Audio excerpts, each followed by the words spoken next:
नमस्कार, गुलिस्तान न्यूज देख रहे हैं आप। मैं हूं आपके साथ हर्षवर्धन सिंह। तो आइए रुक करते हैं आज की खबरों का। देश आज 22वां कारगिल विजय दिवस मना रहा है। कारगिल में 22 वर्ष पहले भारतीय सेना ने पाकिस्तानी सेना और घुसपैठियों को धूल चटाई थी। कारगिल विजय दिवस पर हर साल की तरह आज भी प्रमुख समारोह कारगिल वॉर मेमोरियल पर आयोजित किया गया, जहां सीडीएस जनरल बिपिन रावत और लद्दाख के उपराज्यपाल आर.के. माथुर सहित कई अन्य लोगों ने कारगिल युद्ध के शहीदों को नमन किया।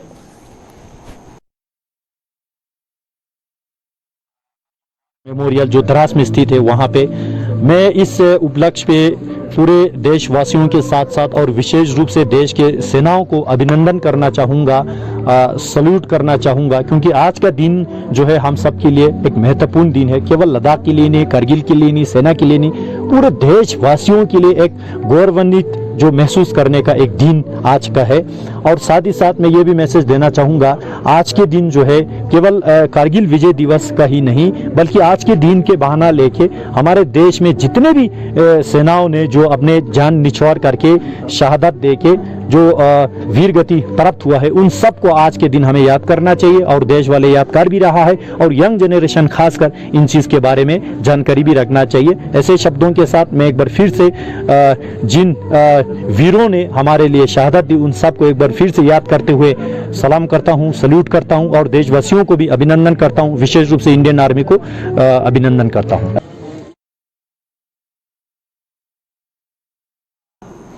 दूसरी ओर मौसम खराब होने की वजह से श्रीनगर से कारगिल न पहुंच पाने के कारण रविवार को श्रीनगर पहुंचे राष्ट्रपति रामनाथ कोविंद ने आज जिला बारामूला के गुलमर्ग में स्थित हाई अल्टीट्यूड वारफेयर स्कूल में स्थित शहीदी स्मारक पर शहीदों को श्रद्धांजलि दी। उपराज्यपाल मनोज सिन्हा ने भी इस मौके पर राष्ट्रपति के साथ मौजूद थे। दूसरी ओर उधमपुर में उत्तरी कमान मुख्यालय में जहां कारगिल विजय दिवस पर शहीदों को नमन किया गया, वहीं उधमपुर में ही पूर्व सैनिक सेवा परिषद व पूर्व सैनिकों के अन्य संगठनों द्वारा एक कार्यक्रम का आयोजन किया गया, जिसमें उधमपुर नगर परिषद के अध्यक्ष डॉक्टर योगेश्वर गुप्ता सहित पूर्व सैनिकों ने कारगिल युद्ध में शहीद हुए सैनिकों को भावभीनी श्रद्धांजलि दी। इस दौरान कारगिल योद्धा कौशल कुमार शर्मा को सम्मानित किया गया। उन्होंने उस युद्ध की यादों को ताजा किया। उन्होंने ये भी दिल मांगे मोर का नारा देने वाले मरणोपरांत परमवीर चक्र विजेता कैप्टन विक्रम बत्रा के अदम्य साहस की भी जमकर सराहना की।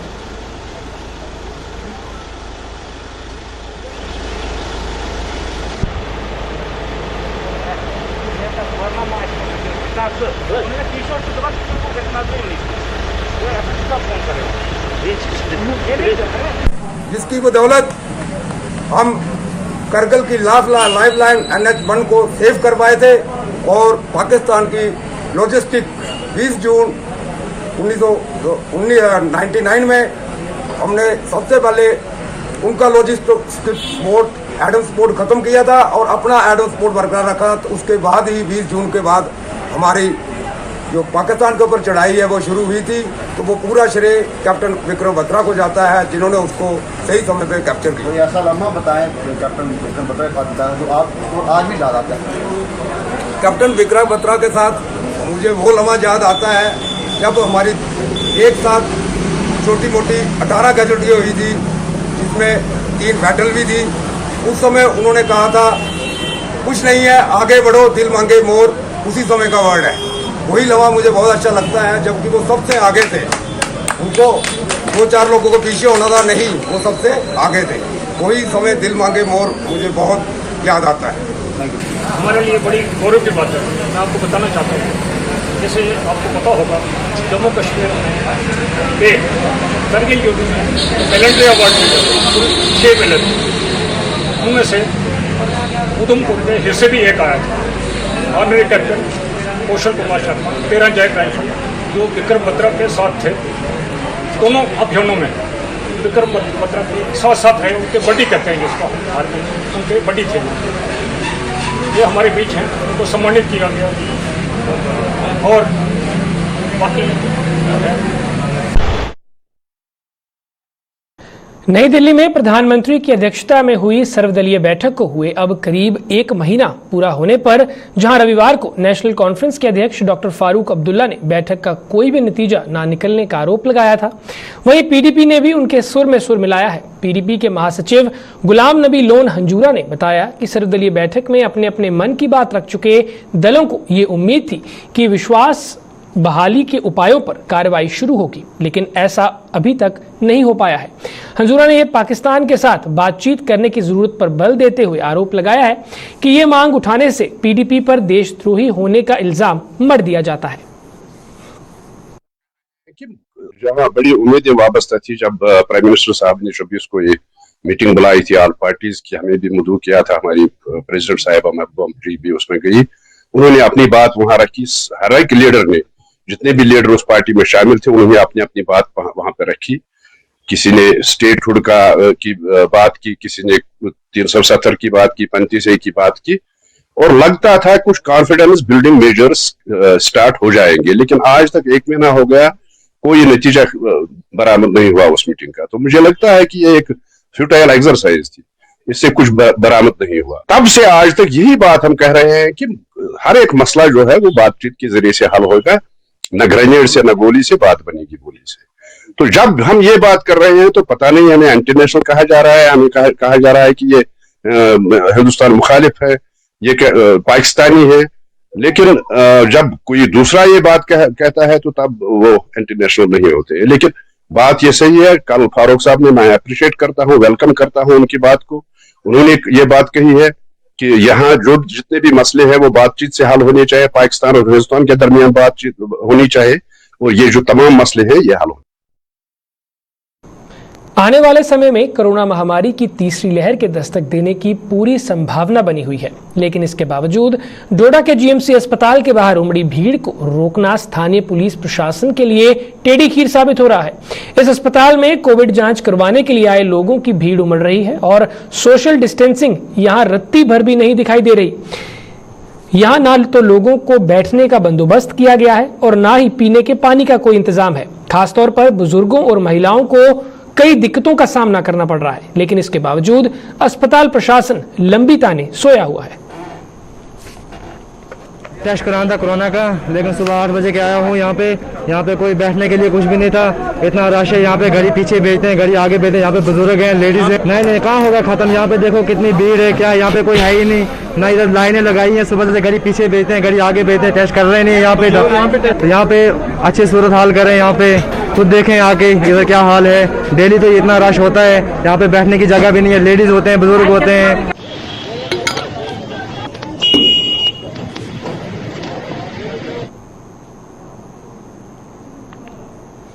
मेडिकल एम्प्लॉयज एसोसिएशन फेडरेशन ने की डीपीसी ना करवाए जाने पर प्रशासन को खरी खोटी सुनाई है। एसोसिएशन ने अब इस मांग को लेकर 3 अगस्त से आंदोलन का आगाज करने की घोषणा की है। फेडरेशन के प्रधान सुशील सूदन ने आज एक प्रेस कॉन्फ्रेंस के दौरान ये ऐलान किया और ये भी बताया कि 24 अगस्त को जम्मू में बड़े स्तर पर प्रदर्शन कर सोए हुए निजाम को जगाने की कोशिश की जाएगी।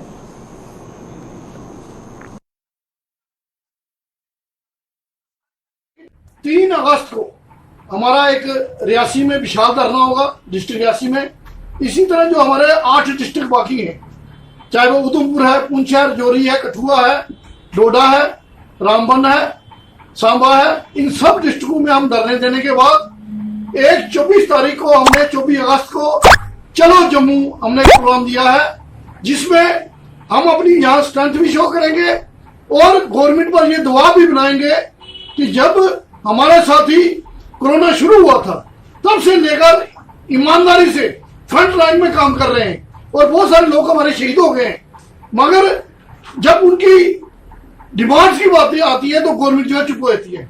तो आपके माध्यम से मैं एक बार फिर गवर्नमेंट को ये कहना चाहता हूं, जो डीपीसी 6 महीने में होनी चाहिए वो 4 साल से नहीं हुई है।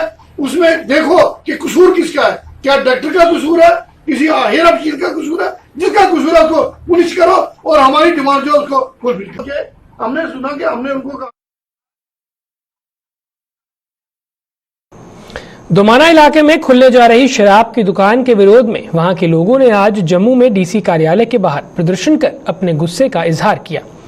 लोगों का कहना था कि वहां धार्मिक स्थल और गौशाला आदि के नजदीक ये दुकान खोली जा रही है, जिसे किसी भी सूरत में बर्दाश्त नहीं किया जाएगा। लोगों ने चेतावनी दी कि जब तक उन्हें लिखित रूप में कोई आश्वासन नहीं दिया जाता, वो इस आंदोलन को खत्म नहीं करेंगे।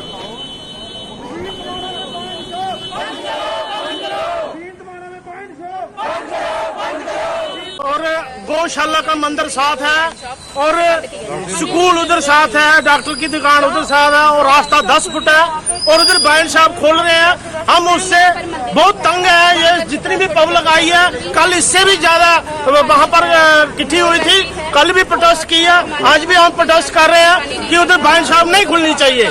हम 3 बार 4 बार डीसी साहब के पास भी आए हैं और एक्साइज कमिश्नर साहब के पास भी गए हैं, लेकिन हमारी कोई सुनवाई नहीं कर रहा है। इसलिए हम चाहते हैं कि ये वाइन शॉप बंद होनी चाहिए और कहीं रजिस्टर होनी चाहिए, जहां मर्जी करें। जिन्होंने ली है उन्होंने पैसे दिए हैं। हम चाहते हैं कि इसको कहीं और शिफ्ट कर दो, जहां पहले खुली थी वहां शिफ्ट कर दो, हमें कोई इतराज नहीं। लेकिन इधर रास्ता छोटा रास्ता है और हमारी बहनें, औरतें, माताएं पानी लेने जाते हैं और बच्चे हैं उधर साथ। और गांव में 350-400 घर है जिस गांव में खोल रहे हैं, लेकिन हम उधर से नहीं खोलने देंगे। और इसके साथ हम चाहते हैं कि एक्साइज कमिश्नर भी इस बात को माने और डीसी साहब भी इसको माने और हमें लिखित रूप में दें। वाइन शॉप नहीं चाहिए, इसलिए हमारा ये प्रदर्शन 1 महीने से चल रहा है। हमारी बात कोई नहीं सुन रहा है। हम लोग पहले भी डीसी साहब के पास हमारे लोग आए थे, उन्होंने बोला था कि वहाँ पर नहीं खुलेगी, लेकिन पुलिस भी वहाँ आती है, वो बोलती है हमारे पास रिटर्न में कोई नहीं आया है, आपका वहाँ से कोई लेटर नहीं आया, कुछ नहीं आया, आप हमें रिटर्न में लाके दे दो तो हम ये यहाँ पर बंद करवा देंगे। सर हमें रिटर्न में चाहिए तो हम यहाँ से जाएंगे। अगर हमें रिटर्न में नहीं मिला तो हम यहाँ से आज नहीं जाएंगे घर। जम्मू कश्मीर में मौसम में बिगड़ते मिजाज से जहां गर्मी से लोगों को काफी हद तक राहत मिली है, वहीं ज्यादातर इलाकों में आज सुबह जमकर हुई बारिश राहत के बजाय आफत साबित हुई। जम्मू में इसके आसपास के इलाकों में यूं तो मौसम ने अपने तेवर रविवार रात को ही दिखाने शुरू कर दिए थे और हल्की बूंदाबांदी के बाद सुबह होते होते कुछ घंटों तक हुई तेज बारिश ने चारों ओर जल थल करके रख दिया। जम्मू नगर निगम के अधीन आने वाले इलाकों में ड्रेनेज सिस्टम की पोल एक बार फिर से खुल गई और आलम यह रहा कि कई इलाकों में सड़कें जहां झील में बदल गई, वहीं लोगों के घरों में भी घुटने घुटने तक पानी घुस गया। इस बारिश ने एक बार फिर से जम्मू के बाहूफोर्ट इलाके में स्थित कालका कॉलोनी ने भारी तबाही मचाई और जहां कुछ लोगों के मकान और पानी की टंकियां तक ध्वस्त हो गई। इसके अलावा जम्मू के आनंद नगर, केनाल रोड और मड ब्लॉक के गांव स्थोया सहित कई अन्य इलाकों में भी इस बारिश ने जमकर कहर मचाया। इसमें फ्लड जो आया है, सामने जो हमारी एक विडो लेडी है राजकुमारी, उनका मकान चला था, जहाँ इनकी टंकी चली गई। साथ में दर्शन कुमार हैं, उनका भी मतलब काफ़ी नुकसान। अगर सीधे मेरा यह है कि अगर रेमेडियल मेजर के अगर ग्रेड नहीं डालेंगे तो ये बहुत बड़ा नुकसान इस कालका कॉलोनी में होने जा रहा है। मेरी सरकार से अपील है कि जहाँ पर ग्रेड, यहाँ पर बार फुटिंग, मेरी अपनी भी ट्राई रहेगी कि मैं कोई फोर्सेज, पैरामिलिट्री फोर्सेज से भी मैं आदमी मंगवा लूँ जहाँ पर, मेरी वो भी प्रयास मेरा चल रहा है। लेकिन मेरा डिपार्टमेंट से मेरा ये अपील है कि वो जहाँ पर चाहे बारिश है कुछ भी है, लेकिन काम करना पड़ेगा, तभी जहाँ पर ये रुक पाएंगे, नहीं तो आगे आने वाले टाइम में बहुत बड़ा नुकसान होने की आशंका है। लेकिन नाला जब तक ये ना बनेगा ना, ये लोगों के सर पर तलवार लटकी रहेगी। नाला, पक्का नाला बनना बहुत जरूरी है। उसी के लिए मैं अपील करूंगा ऑनरेबल मेयर साहब से और जीएमसी कमिश्नर से कि इसके लिए फंड्स अवेल करके जितना भी हमारा पेंडिंग नाला है वो फौरी तौर पर बनना चाहिए। नहीं तो जहाँ पर जानी माली नुकसान फिर भी जिन्नी तो सहायता होंगी। देखो हले इन्ना सारा पानी ही, लेकिन फिर भी साडे कारपोरेटर साहब साडे नाल है, ये आया, इन्होंने देखा, जायजा लेता, असीं शुक्रिया करते हैं इन्हों का भी। सरकार को यही मांग है, देखो जब तक ये नाले कच्चे हैं ना तब तक यही हाल रहेगा जिन्ना होना है। अंदर तो तुम देख सकते समान का कुछ भी नहीं रहता, अलमारियां जिन्ना सारा कुछ इन्ना, लेकिन ये जेडे नाले कच्चे हैं पक्का किया जाए। जब तक ये नाले पक्के नहीं होंगे तब तक ये पानी जेड़ा इन्ना ही रहेगा और इन्नी तबाही जेड़ी है हर एरिया की होती रहेगी। लेकर बख्शीनगर पवन आइसक्रीम तक ना पानी इतना इकट्ठा होता है कि जब से हम पैदा हुए हैं, 60 साल मेरी उम्र हो रही है, पानी यहाँ से बंद हुआ। जब भी कभी बारिश हुई तो यहाँ आना जाना बंद, गाड़ियाँ बंद, आधी गाड़ियाँ टूट जाती हैं, खराब हो जाती हैं पानी में ही। तो इसके लिए गवर्नमेंट करोड़ों रुपया खर्चा कर दिया हर जगह, और इसके रोड के लिए कोई कुछ नहीं किया पानी के लिए। और जितना भी पानी यहाँ इकट्ठा होता है पूरे का पूरा पानी कोठियाँ हैं, CID ऑफिस है, RLL है, B.Ed कॉलेज है वहाँ इस लाइन में। तो दुनिया सैर करने के लिए आती है, बीच में फंस जाते हैं लोग भी। क्या अपील करेंगे प्रशासन से? प्रशासन से यही अपील करते हैं कि इस रोड के बारे, पानी के बारे, निकासी के बारे में सोचो। ये जहाँ जो कलवर्ट जो पुल बना हुआ है, जहाँ बाढ़ आने की वजह से, बाढ़ से जो आज बाढ़ आई है उसकी वजह से पानी जो है 4 फुट पानी जो है पुल के ऊपर से ओवरफ्लो हो रहा है। और ख़ास करके आने जाने वाले लोग जो हैं, ख़ास करके बच्चे, जो कोविड चल रहा है उसके दौरान स्कूल बंद हैं और बच्चे ट्यूशन को जाते हैं। बच्चों का घर जाना, बच्चे चले तो गए हैं ट्यूशन के लिए, लेकिन उनका घर वापसी जाना बड़ा मुश्किल है। ये शाम तक वेट करेंगे कि कब पानी कम होगा तो कब ये अपने घरों को लौटेंगे। खास करके जो रिश्तेदार हैं लोगों के, जिनको अपने घरों में जो रिश्तेदार आए थे उनको वापस जाना है, जो आ रहे हैं उनके लिए बड़ी दिक्कत है। और 4 फुट जो पानी रठुआ पुल है, जो 4 फुट पानी इसके ऊपर से गुजर रहा है, लेकिन ये पुल इतना डाउन है कि जहाँ से गाड़ियों का क्या, हर किसी का आना जाना बिल्कुल बंद है। सरकार को इनकी तरफ ध्यान देना चाहिए कि जो पुल जो बनाए हुए हैं, कम से कम ये ज़मीन से 7-8 फुट इनकी ऊंचाई होनी चाहिए।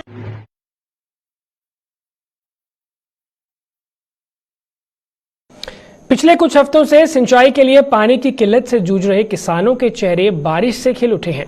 आरसपुरा के सीमावर्ती इलाके में रहने वाले इन किसानों के मुताबिक नहरों का पानी अंतिम छोर पर न पहुंच पाने से फसलों की सिंचाई नहीं हो पा रही थी, जिसके कारण उनकी धान की फसल बुरी तरह से प्रभावित हो रही थी।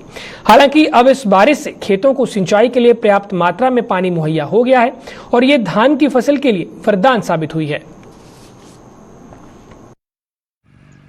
फसल चंगा ਇਹਦੇ ਨਾਲ ਬੜਾ ਸੋਹਣਾ ਟਹਿਕਿਆ ਬਾਰਿਸ਼ ਪੈਣੇ ਨਾਲ ਨਾ ਬੜਾ ਫਰਕ ਪਿਆ ਜੀ।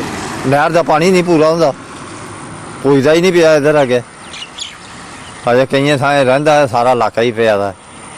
ਸਾਡਾ ਉਹ ਪਰ ਰਾਮਗੜ੍ਹ ਵਾਲਾ ਉਹ ਤੇ ਸਾਰਾ ਹੀ ਪਿਆ, ਲੱਗੀ ਹੀ ਨਹੀਂ ਲਾਭ ਮਾਈ। ਨਾ ਲੋਕਾਂ ਪਨੀਰੀ ਲਾਈ ਸੀ ਨਾ ਕੁਛ, ਉਹ ਸਾਰਾ ਏਰੀਆ ਪਿਆ ਦਾ। ਹੁਣ ਜਿਹੜੀ ਬਾਰਿਸ਼ ਪਈ ਹੈ, ਹੁਣ ਜਿਹੜੀ ਪਈ ਹੈ ਇਹਦੇ ਕन्नै ਥੋੜ੍ਹਾ ਜਿਹਾ ਮੌਸਮ ਵੀ ਠੀਕ ਬਣਿਆ ਤੇ ਪਾਣੀ ਛਾਣੀ ਵੀ ਹੋਇਆ ਥੋੜਾ। किसान खुश ने? ਉਹ ਖੁਸ਼ ਬੜੇ ਗਏ ਬਾਰਿਸ਼ ਦੀ ਵਜ੍ਹਾ ਕन्नै ਥੋੜਾ ਜਿਹਾ। ਬਾਰਿਸ਼ ਹੀ ਪਏ ਤੇ ਕੰਮ ਚੱਲਦਾ, ਨਹੀਂ ਤੇ ਚੱਲ ਨਹੀਂ ਬੜਾ ਮੁਸ਼ਕਲ। ਨਹਿਰ ਦਾ ਪਾਣੀ नहीं पुजदा। सर ये जो बारिश हुई है ये बहुत ही फ़ायदेमंद है। इस बारिश के होने से जिन लोगों की ये जो धान की फसल थी नहीं लगाई जा रही थी वो लोगों ने लगाई है, और जो लग चुकी है उसके लिए ये बहुत कारआमद है, क्योंकि ये इस एरिए के जो लोग हैं, जो किसान हैं, वो टेल पर है। नहर का पानी जो है वो तो पहुंचता नहीं है, क्योंकि नहर की ना तो वक्त पे सफाई होती है और ना ही जो हर गांव का जो निकास, जिसको मोगा बोलते हैं लोकल भाषा में, वो नहीं है। हर जगह पर जहां कट बने हुए हैं, नहर की तरफ कहीं का ध्यान नहीं है, तो ये बारिश जो है इस पर ही दारोमदार है। अगर ये बारिश टाइम पर होती रही तो ये जो धान की फसल है इंशाअल्लाह ये बहुत अच्छी होगी।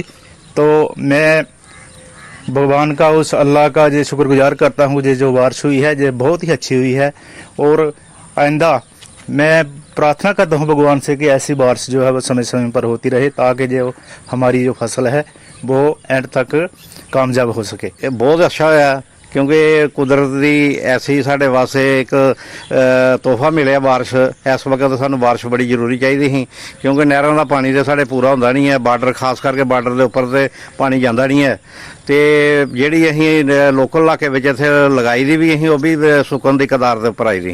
तो बहुत अच्छा है बारिश जी टाइम की हुई है, और ये लोग अपनी दवाई कीटनाशक की दवाई है जी भी पा सकते हैं। और इस बारिश का अं बहुत ही ज़्यादा धन्यवाद करने, खास करके भगवान का ही भाई इन्ने टाइम की बारिश के उपर। इस बारिश के उत्ते बहुत खुश हैं। अगर इदा की 1-2 बारिश होर हो जाए तो बहुत ही अच्छी है, जानी कि। और साढ़े वास्ते खास करके जिमींदारों वास्ते एको ही जिमींदारों को है कि पानी साड़ी धान लग जाए, तो पानी मौके का जानी कि बारिश बरने के नाल साड़ा जानी कि नहर का पानी भी हुण रल गया, तो यह भी पानी काम कंप्लीट हो गया। जीएमसी अस्पताल में शेड न होने के कारण यहां मरीजों और तीमारदारों को बारिश और धूप में परेशानियों का सामना करना पड़ता है। आज भी भारी बारिश के कारण यहां आने वाले मरीजों और उनके तीमारदारों को शेड न होने से बारिश में भीगना पड़ा। वहीं सूत्रों के मुताबिक सरकार ने यहां शेड बनाने के लिए मंजूरी दी है, लेकिन इसके बावजूद भी अस्पताल प्रशासन यहां शेड का निर्माण नहीं करवा पा रहा है। मैं देख रहा हूँ कि पेशेंट आ रहे हैं और बारिश से गिले हो रहे हैं। यहाँ कोई शेड का इंतजाम नहीं है। जहाँ ऐसा इमरजेंसी के सामने एक शेड बनाना चाहिए जिससे पेशेंट को कोई परेशानी ना आए। और कोई एम्बुलेंस का कोई वेट कर रहा होता है या गाड़ी का वेट कर रहा होता है, वो गीला हो जाता है। पेशेंट एक तो वैसे बीमार होता है, तो दूसरा उसके लिए इतनी परेशानी होती है कि बारिश में वो भीग जाता है बहुत ज़्यादा। और मैं गवर्नर जी से ये रिक्वेस्ट करना चाहूँगा कि जल्दी से जल्दी यहाँ इमरजेंसी के आगे कुछ बड़ा सा शेड बनाया जाए, यहाँ पेशेंट को आराम मिले और सुविधा मिले बहुत ज़्यादा। सर मेरे ख्याल में ना यहाँ पे एक शेड होना चाहिए जिससे कि लोगों को दिक्कत ना हो। आज देखो आज बारिश हो रही है तो लोग जो हैं पेशेंट कोई गाड़ी में आ रहा है, कोई अपनी गाड़ी में आ रहा है, कोई एम्बुलेंस से उतर रहा है। तो देखो इतनी बारिश में ना तो यहाँ पे कोई शेड है तो ना ही कोई कहने की बात। और दूसरा नंबर देखो यहाँ पे ट्रालियाँ जो हैं वो इतनी धूप इतनी गर्मी पीछे पड़ी है कि लोगों को उस ट्राली के ऊपर पानी डाल के उसको फिर ऊपर कपड़ा डाल के तो फिर अपना पेशेंट रखना पड़ता है। मेरी यही दरख्वास्त है एडमिनिस्ट्रेशन से और एलजी साहब से कि यहाँ पे जल्दी से जल्दी कोई शेड बनाया जाए जिससे कि लोगों को सुविधा मिले। और मैं लोगों को बैठने के लिए भी कहता हूँ कि लोग जो आते हैं दूर दूर से आते हैं लोग, अभी पेशेंट के साथ तो एक ही बंदा अलाउ करते हैं अंदर जाए, इमरजेंसी में ज़्यादा बंदे चाहिए भी नहीं है। आज सावन महीने का पहला सोमवार है और शिव भक्तों के लिए सावन के सोमवार का खास महत्व रहता है। बारिश के बावजूद भी बड़ी संख्या में शिव भक्तों ने मंदिरों में पूजा अर्चना और जलाभिषेक कर भगवान भोलेनाथ को प्रसन्न किया। धार्मिक मान्यता है कि सावन महीने में भगवान शिव और माता पार्वती की विधि विधान से पूजा करने से भक्तों की मनोकामना पूरी होती है। इसके साथ ही सावन के सोमवार को व्रत रखने से भोलेनाथ की विशेष कृपा बनी रहती है। सावन के महीने को भगवान शिव की आराधना के लिए काफी शुभ माना जाता है।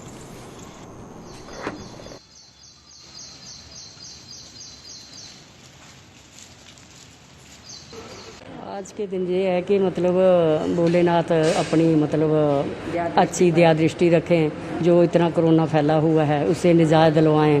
और ये ही करने वाले हैं सब कुछ, भोलेनाथ ने ऊपर वाले नहीं करना। ये तो फिर बड़े मतलब सावन महीने के तो स्पेशल हुए ना, ऐसे कोई आए ना आए, लेकिन इन पर ठीक हो या ना हो, लेकिन इसमें हमने ज़रूर मतलब सोमवार को आना ही आना है।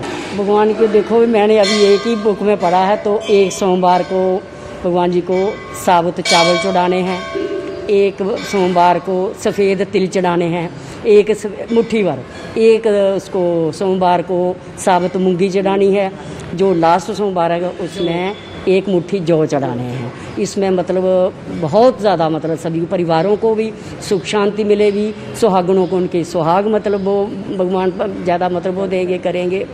आज है सावन का पहला सोमवार है। हम जब मंदिर में आए हुए हैं, जल पित्र चढ़ानी है और सभी सुख शांति होनी चाहिए और जो हमारा कोरोना ये भी मुकना चाहिए और हमारे जितने परिवार जितने भी हैं शिव जी के सभी ठीक ठाक होना चाहिए।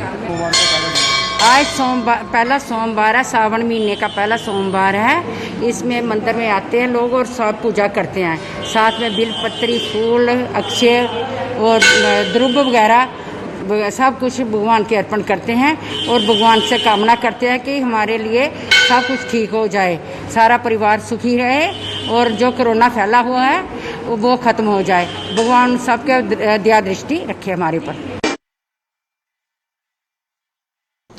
वहीं जम्मू जिले के कई अन्य इलाकों में भी आज सावन महीने के पहले सोमवार को मंदिरों में श्रद्धा उमड़ी रही। पुरमंडल में भी प्राचीन उमापति महादेव मंदिर में सुबह से शिव भक्तों का आना शुरू हो गया था। इस दौरान भक्तों ने भगवान शिव की पूजा अर्चना की।